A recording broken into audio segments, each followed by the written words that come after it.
Captain Elena Vasquez stood on the bridge of the UES Prometheus, watching the massive energy wall that filled their view screen.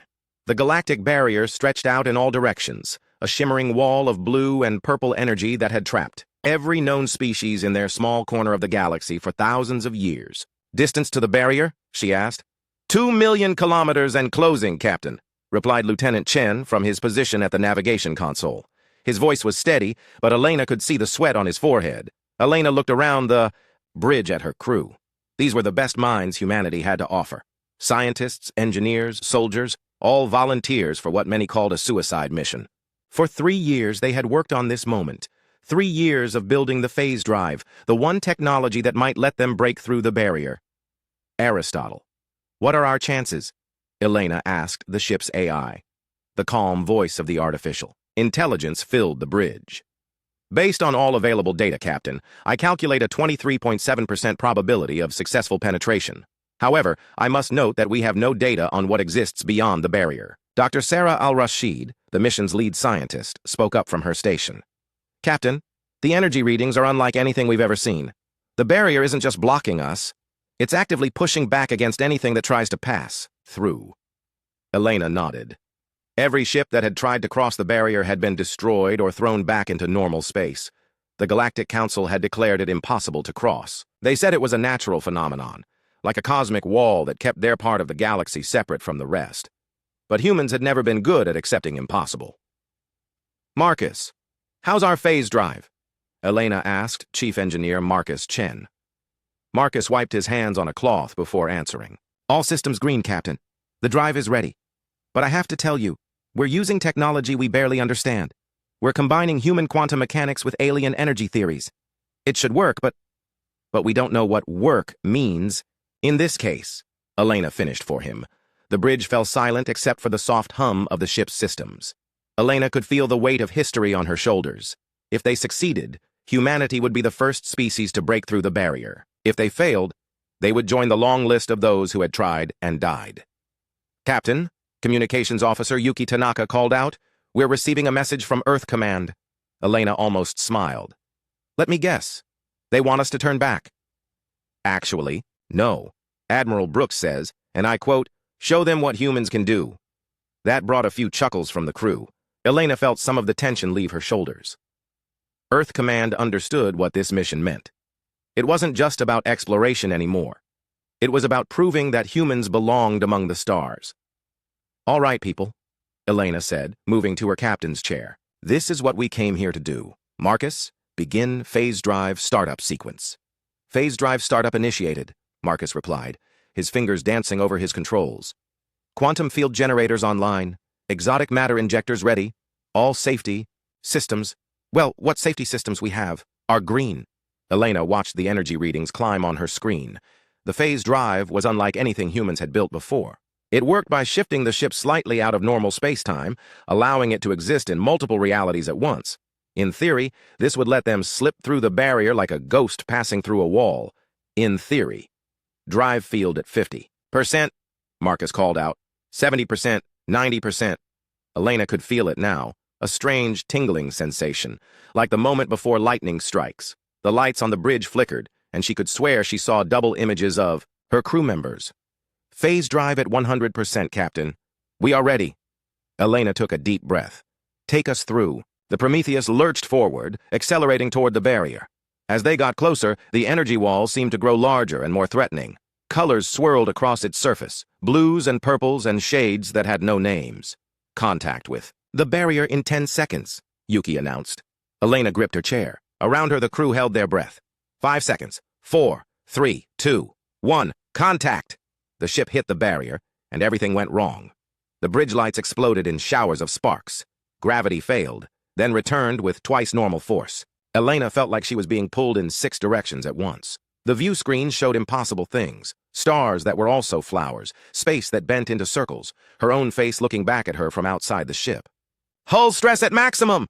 Marcus shouted over the noise. "Phase drive is overloading!" "Hold together," Elena whispered, not sure if she was talking to her ship or her crew. Then suddenly everything stopped. The lights came back on. Gravity returned to normal. The terrible noise ended. Elena looked around and saw her crew picking themselves up from the floor. checking their stations. "Report," she said, her voice hoarse. "Phase drive is offline but stable," Marcus said, blood running from a cut on his forehead. "Main power is holding. Life support is green. Navigation systems are strange," Lieutenant Chen said, frowning at his displays. "Captain, I'm not reading any familiar stars. Our position shows as impossible." Elena looked at the main view screen. Instead of the barrier, she saw open space filled with strange stars. But something was wrong with the view. It took her a moment to realize what she was seeing.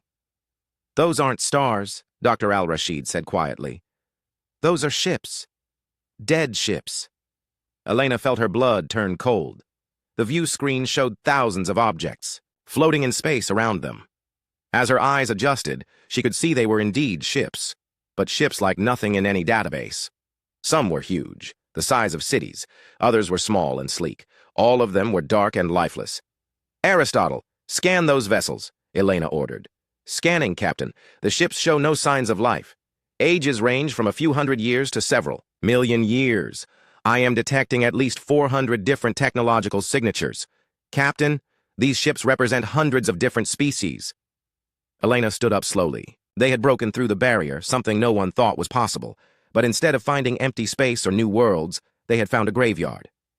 "Captain," Yuki said, her voice shaking, "I'm picking up movement. Something big coming from the direction of the galactic core." Elena looked at the view screen as Aristotle enhanced the image. Far in the distance, something was moving toward them. As it got closer, Elena realized it was massive, easily the size of a small moon. Its surface seemed to ripple and flow like living tissue. "Unknown vessel, this is Captain Elena Vasquez of the UES Prometheus," Elena said. "Please respond." For a moment there was silence. Then a voice filled the bridge, not through the speakers, but directly into their minds. The voice was old and cold and full of amusement. "Another pathetic species breaks through. How long before you join the graveyard, little ones?" Elena felt her heart hammering in her chest. They had wanted to make contact with something beyond the barrier. It looked like they had found it, and it was not friendly. Elena stared at the massive creature approaching their ship. It looked like someone had taken a moon and covered it with living skin.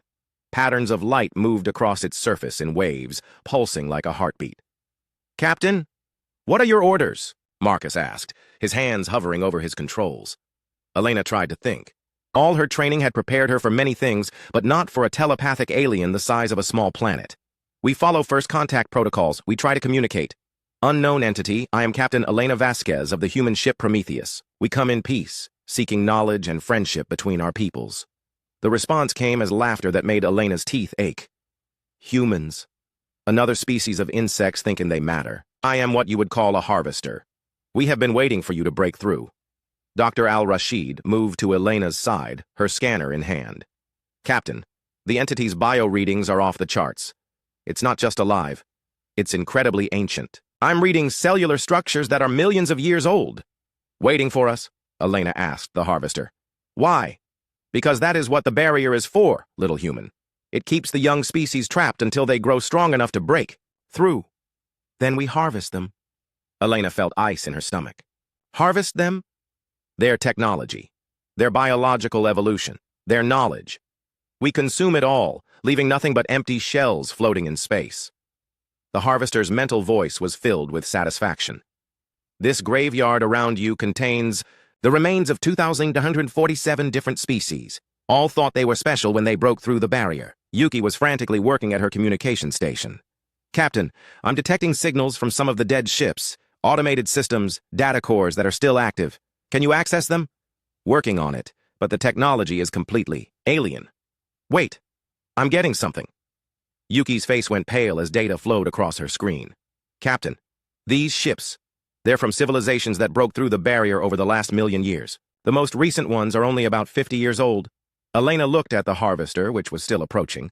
She could see details on its surface now, structures that might be weapons or sensors or things she couldn't even guess at. "Why are you telling us this?" Elena asked. "Why not just attack?" "Because fear makes the harvest sweeter," the harvester replied. "When a species knows it is about to die, their last desperate attempts to survive often produce their greatest innovations. We have learned to be patient." Dr. Al-Rashid was studying her readings. "Captain, I'm seeing something strange. The harvesters' biological patterns are incredibly complex, but they're also repetitive. Like it's stopped evolving. Evolution is weakness, the harvester said, apparently hearing her thoughts as well. We achieved perfection long ago. We no longer change, because change is no longer needed. Elena was starting to get angry. She had spent her whole life dreaming of meeting aliens, of joining a galactic community. Instead, she had found a cosmic predator that treated other species like cattle. How many? She asked. How many what, little human? How many species have you murdered? Murdered? The harvester seemed genuinely confused. We do not murder, we harvest. A farmer does not murder wheat when he cuts it down. Over the past 10 million years, we have harvested approximately 40,000 species. Elena felt sick. 40,000 entire civilizations wiped out by these creatures. Billions upon billions of lives ended so the harvesters could steal their knowledge. Captain, Marcus said quietly, the harvester is moving into weapons range. Elena looked at her tactical display. The harvester was massive, but she could see it was not alone. Other shapes were moving in the distance. More harvesters, coming to watch the show. Unknown vessels approaching from multiple vectors, Lieutenant, Chen reported. I count at least 12 contacts, all similar in size to the first one. A hunting pack, the first harvester explained. Your species is small, but we have learned not to take chances. Some of the young species can be surprisingly dangerous in their final moments. Elena made a decision. Yuki, open a channel to all the approaching harvesters. Channel open, Captain. Elena stood up and faced the view screen. This is Captain Elena Vasquez representing the human species. We reject your claim on us. We will not be harvested. The laughter that filled the bridge was like broken glass. Oh, little human. They all say that. The Zephyrians had weapons that could crack planets. The Morvani could manipulate time itself. The Calorians were a collective mind spanning 1,000 worlds.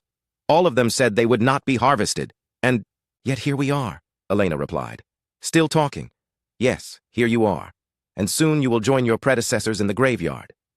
The harvester's mental voice became cold. Your ship is primitive. Your weapons are toys. Your species has existed for mere moments compared to us. What could you possibly have that we have not seen before? Dr. Al-Rashid was still studying her scanners when she suddenly looked up. Captain, I think I know what makes us different. What? Every one of these dead ships shows the same pattern. Logical design, efficient systems, perfect engineering. These were all species that had achieved technological perfection before they broke through the barrier. Elena frowned. And that's bad because? Because perfection is predictable, Dr. Al-Rashid said, her eyes brightening. The harvesters have been fighting perfect species for millions of years. They know exactly how logical, efficient, perfect beings will react in any situation. Elena started to understand. But humans aren't perfect. Captain, Marcus interrupted. The harvesters are powering up weapons. Energy signatures unlike anything in our database. Elena looked at the tactical display. 12 massive alien ships were surrounding the Prometheus, their weapons charging.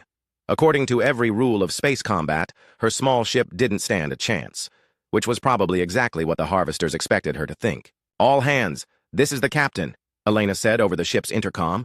We are about to engage multiple hostile contacts. These aliens think they know how we'll fight because they've fought thousands of other species. They think we'll be logical and predictable. She paused, looking around at her crew.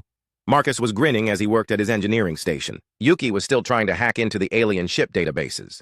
Dr. Al-Rashid was taking readings of everything around them.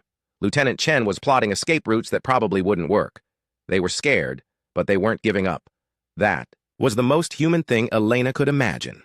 They're wrong, she continued. We're going to show them what happens when humans stop being logical. All departments, prepare for combat. And remember, we don't have to beat them. We just have to surprise them. The harvesters' weapons reached full charge. Around the Prometheus, space began to fill with energy that made reality itself seem to bend and twist. Goodbye, little humans, the harvester said. We will remember your species when we add your knowledge to our own. Elena smiled. It wasn't a nice smile. You're going to remember us, all right, she said. But not the way you think. The first harvester attack came without warning. One moment, the Prometheus was floating in space. The next moment, reality was trying to eat the ship. Elena watched in horror as the harvesters' weapons hit them. These weren't normal energy beams or missiles.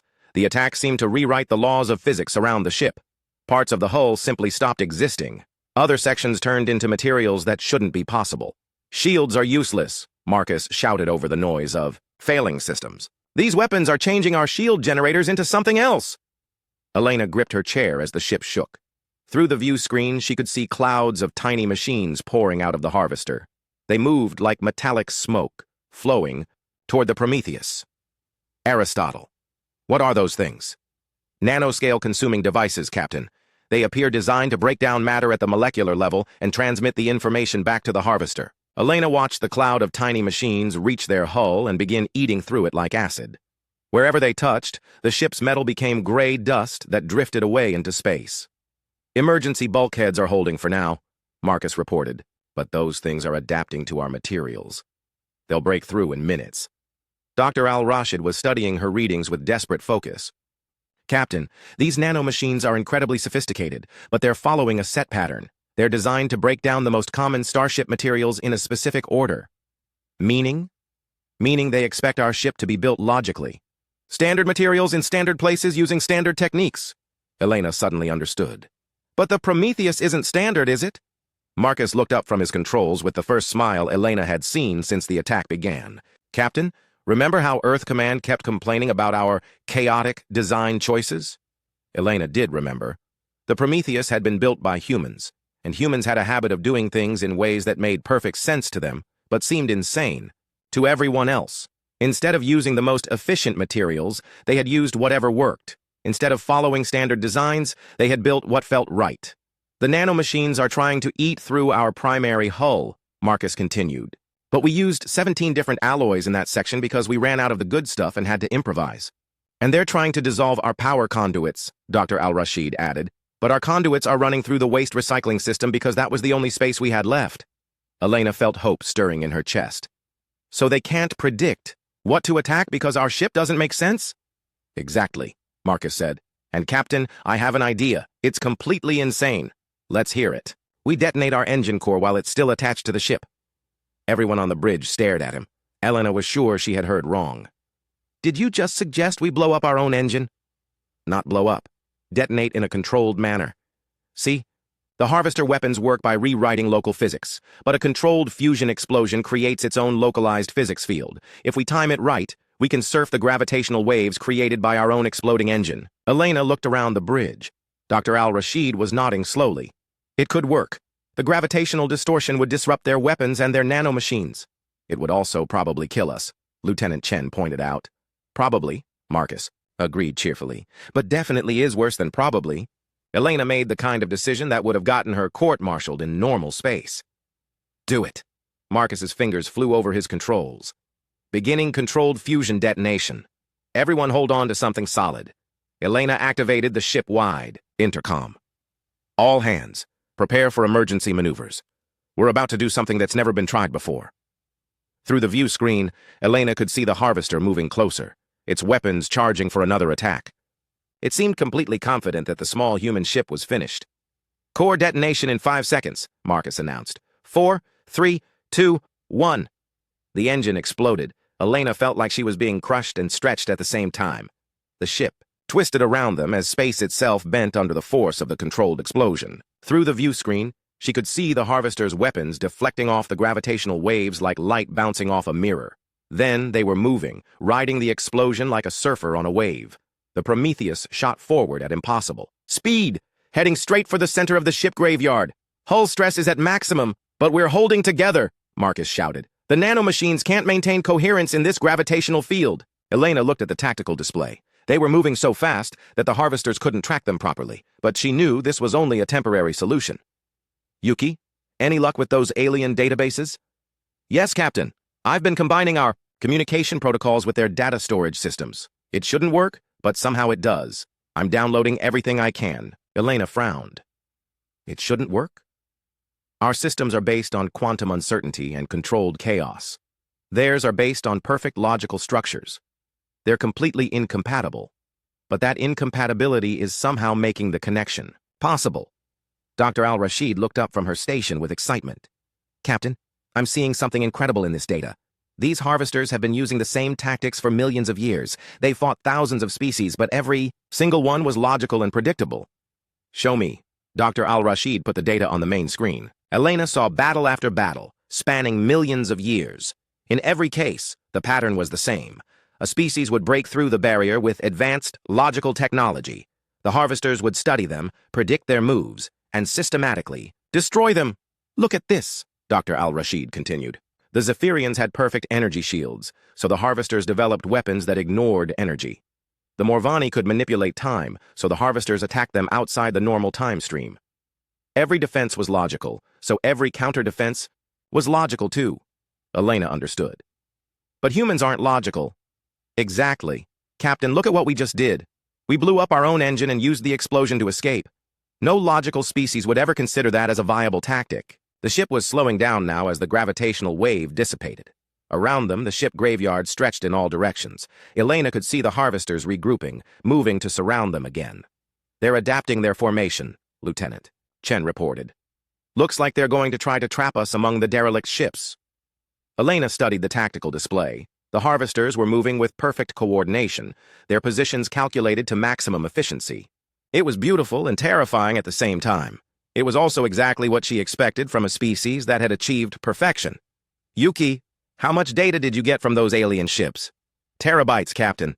Technical specifications, weapon designs, defensive systems. Thousands of different technologies from hundreds of different species. Elena felt a crazy idea forming in her mind. Marcus, what would happen if we tried to combine some of those technologies with our own systems? Marcus looked horrified.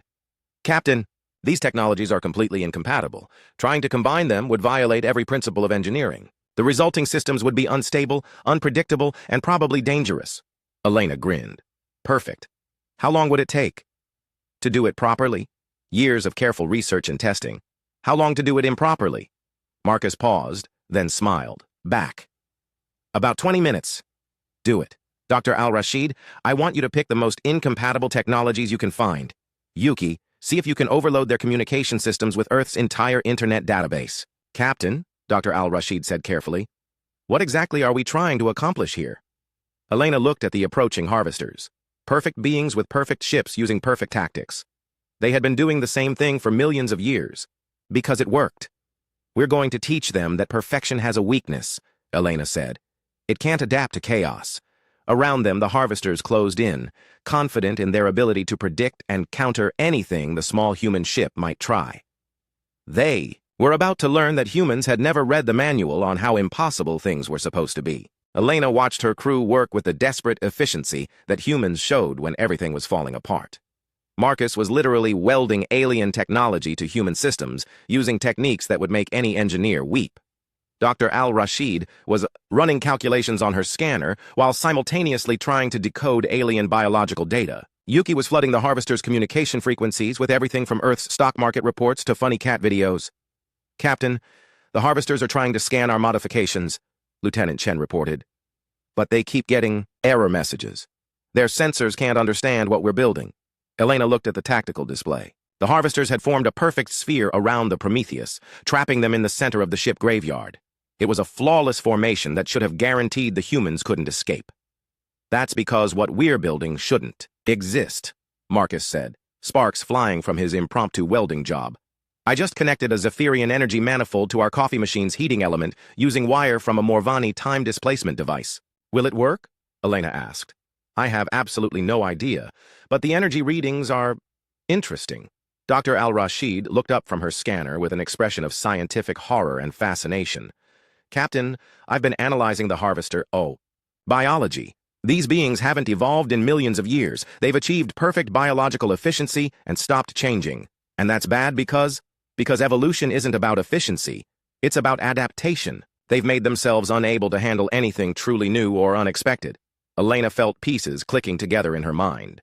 So they can counter any logical threat because they've had millions of years to perfect their responses.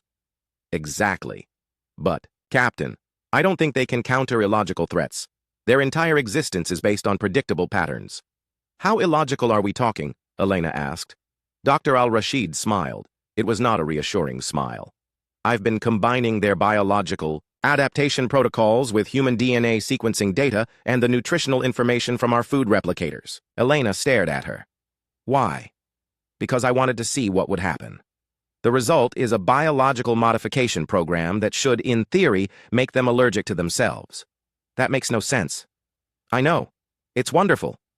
Elena was starting to understand why humans had always frustrated other species. They did things that worked without any logical reason for why they should work. Yuki, how's the communication overload going? Better than expected, Captain. I've managed to crash 3 of their smaller ships by sending them our entire collection of human music. Apparently, jazz is completely incomprehensible to minds that expect perfect mathematical harmony. Elena looked at the view screen. She could see one of the harvester ships drifting dead in space, its lights flickering randomly. Jazz crashed their computer? Not crashed exactly. More like confused them into a loop. They keep trying to find the mathematical pattern in Take 5 by Dave Brubeck, but there isn't one that their perfect minds can understand. Elena felt a wild hope growing in her chest. What else have you got? Well, I tried sending them our internet memes, but that just made them angry. Apparently, the concept of intentionally spreading nonsensical information for entertainment purposes is, well, let me just say they're not fans. Captain, Marcus called out. I finished the first modification. I have no idea what it does, but it's definitely doing something. Elena looked at his jury-rigged creation. It was a mass of cables, alien components, and what appeared to be parts from the ship's laundry system. Energy was flowing through it in patterns that seemed to violate several laws of physics. What's it supposed to do? According to the alien technical specifications, it should create a localized field that enhances biological evolution. According to human engineering principles, it should explode. According to the laws of physics, it shouldn't exist. And what's it actually doing? Marcus checked his readings. All 3 somehow. Elena made another decision that would have gotten her committed to a mental institution. Use it. Marcus activated his impossible device. Immediately, space around the Prometheus began to change. Elena couldn't describe it properly. It was like reality was becoming more flexible, more willing to accept new possibilities. Captain, Dr. Al-Rashid shouted with excitement. The harvesters are trying to scan the field effect, but it's causing feedback in their systems. They're perfect. Sensors can't process data that changes randomly. Elena looked at the tactical display. The harvesters were maintaining their formation, but she could see confusion in their movements. Ships that had moved with perfect coordination for millions of years were now hesitating, uncertain. They don't know how to respond to chaos, Elena realized. They've spent so long being perfect that they can't handle imperfection. Captain, Yuki said urgently. I'm receiving communication from the lead harvester. They want to talk. Elena straightened. Put them through. The alien voice filled the bridge, but for the first time, it sounded uncertain. Human ship, cease your chaotic activities immediately. You are violating natural laws. Elena almost laughed. Which laws would those be? The laws of logical development.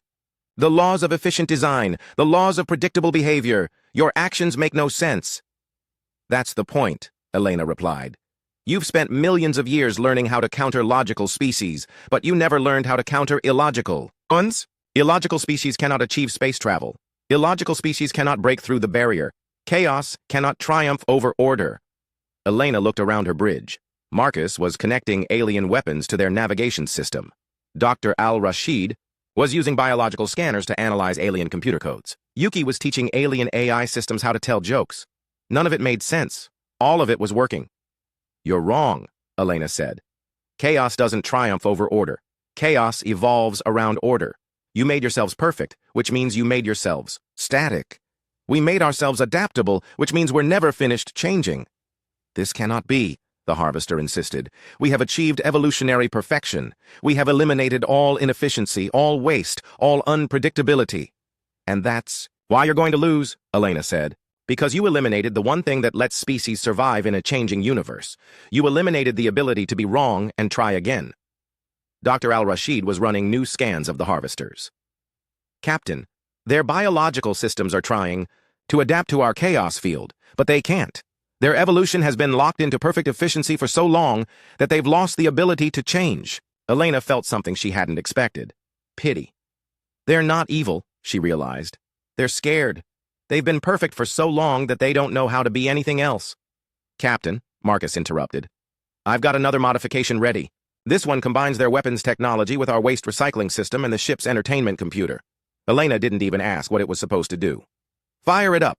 The second device activated, and immediately every harvester ship in the area began playing Earth's entire collection of children's television shows at maximum volume, while simultaneously trying to process the nutritional content of alien garbage.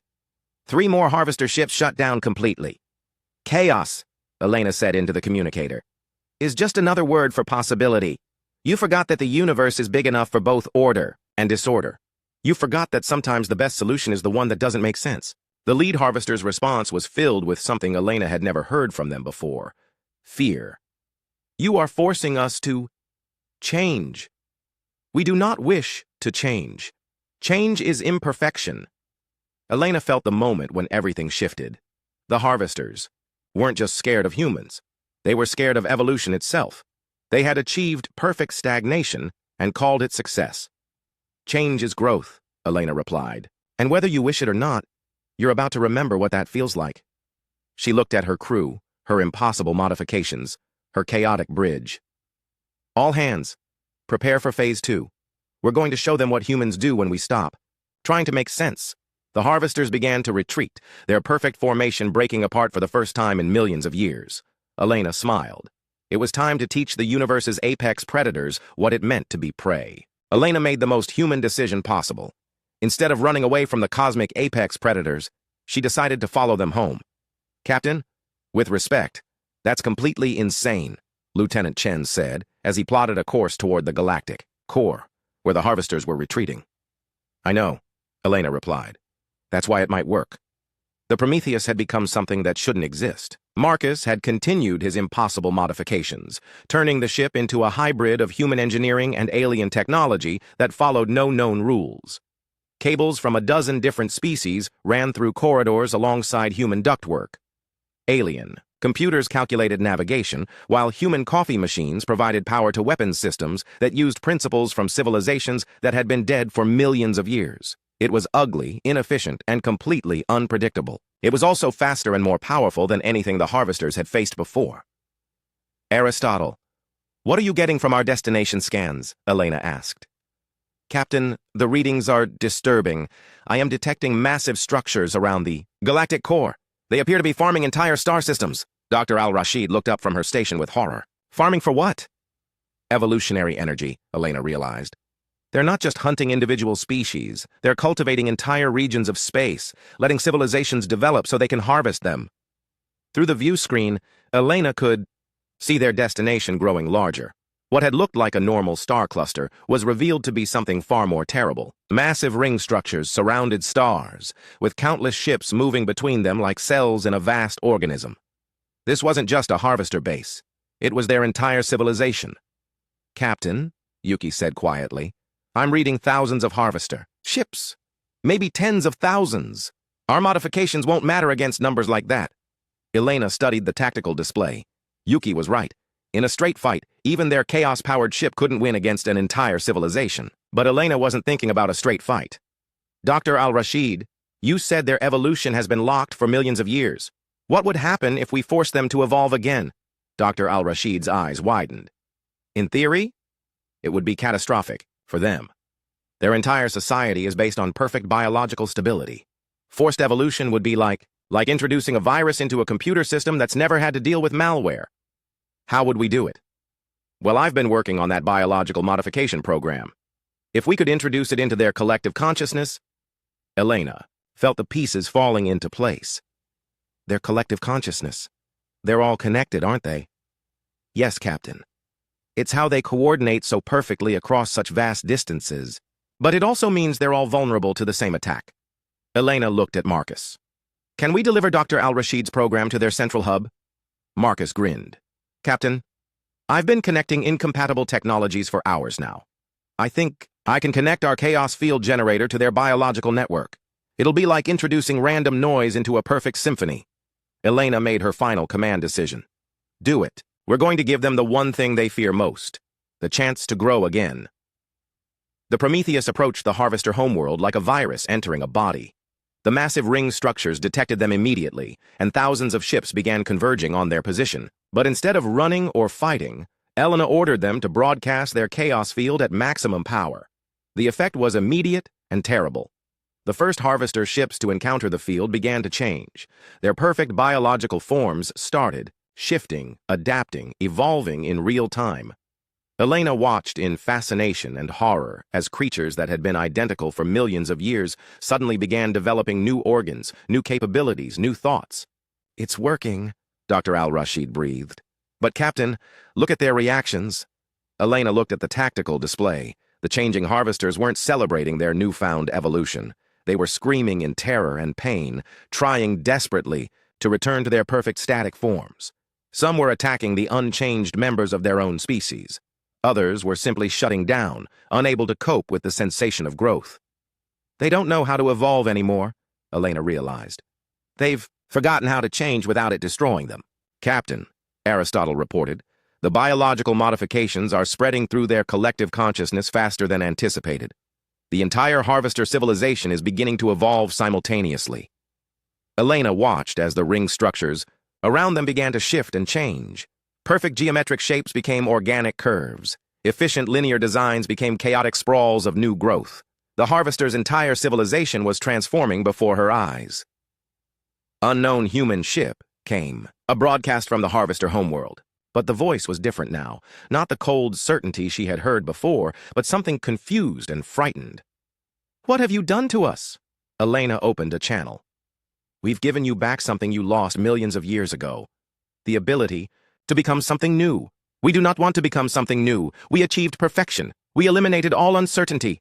And that's what made you weak," Elena replied. "Perfection is death. It's the end of all possibility.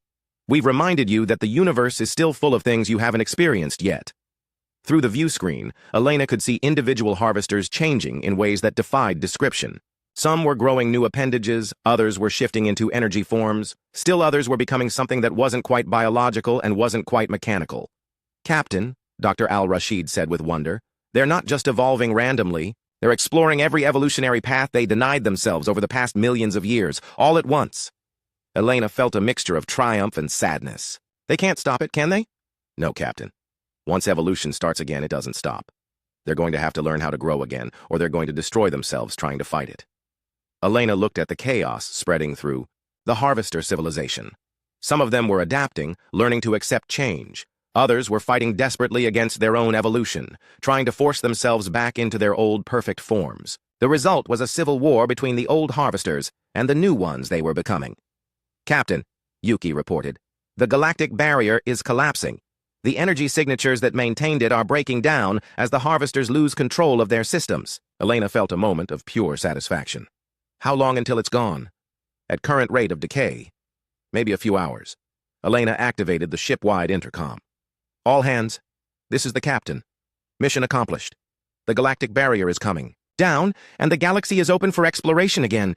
We've also introduced the harvesters to something they haven't experienced in millions of years, the possibility of becoming something better than they are." She paused, looking around the bridge, at her crew. They had started this mission as explorers. They were ending it as something that didn't have a name yet. The first species to defeat the galaxy's apex predators, not through superior force, but through superior chaos.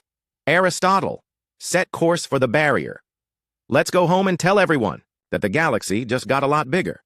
As the Prometheus turned away from the harvester homeworld, Elena could see the civilization continuing to transform behind them. Some harvesters were already becoming things that were beautiful and strange. Others were still fighting the change, creating forms of twisted desperation. But they were all changing. For the first time in millions of years, the harvesters were growing. "Captain," Dr. Al-Rashid said softly, "do you think we did the right thing? Some of them are going to die from this forced evolution." Elena thought about the 40,000 species the harvesters had wiped out. She thought about the civilizations that had never gotten the chance to grow beyond their home worlds. She thought about the billions of beings who had died so the harvesters could maintain their perfect stagnation. "We gave them the same thing. They gave everyone else," Elena said finally. "The chance to evolve or die. The difference is we're giving them a choice." As they approached the dissolving barrier, Elena began composing her report to Earth Command. "How did you explain that humanity's first contact with alien intelligence had resulted in forcing the galaxy's dominant species to remember what it meant to grow? How did you describe a battle won not through weapons, but through the simple human refusal to accept that anything was impossible?" Elena smiled as she began typing. Earth Command would never believe it. That was probably the most human thing of all. They had just changed the fate of the galaxy, and the hardest part was going to be convincing people that they had actually done it. Behind them, the galactic barrier flickered and died, opening the way to the rest of the universe. Ahead of them lay countless worlds, countless species, countless possibilities. And somewhere in between, the harvesters were learning to be surprised by themselves again. Elena thought that was a fair trade.